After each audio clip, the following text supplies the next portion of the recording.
حضرت عبداللہ بن عمر و بن عاص رضی اللہ تعالی عنہ کا قول ہے کہ 5 چیزیں ایسی ہیں جو ان کا عادی ہو جائے تو دنیا اور آخرت دونوں میں نیک بخت بن جائے، اچھا انسان بن جائے۔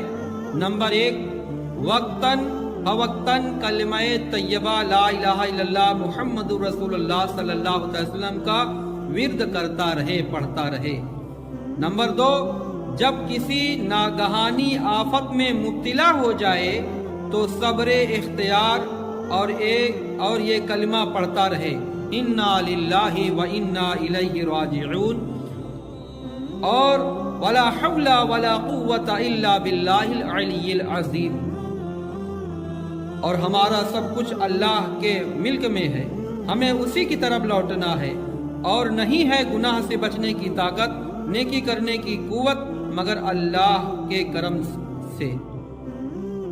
نمبر 3، جب کسی نعمت سے بہرہ ہو تو شکر بجا لائے اور الحمدللہ رب العالمین پڑھے۔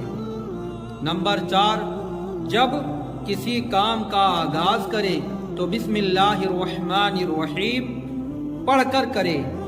نمبر 5، جب کوئی برائی سرزد ہو جائے تو توبہ کرے اور زبان سے یہ کلمہ ادا کرے، استغفر اللہ العظیم واتوب الیہ، استغفر اللہ العظیم واتوب الیہ، میں اللہ سے بخشش چاہتا ہوں اور اس کی بارگاہ میں رجوع لاتا ہوں۔ یہ ویڈیو زیادہ زیادہ لائک کریں، اگر میرے چینل کو سبسکرائب نہیں کیے تو سبسکرائب کریں، اور یہ دینی پیغامات لوگوں تک زیادہ سے زیادہ پہنچائیں۔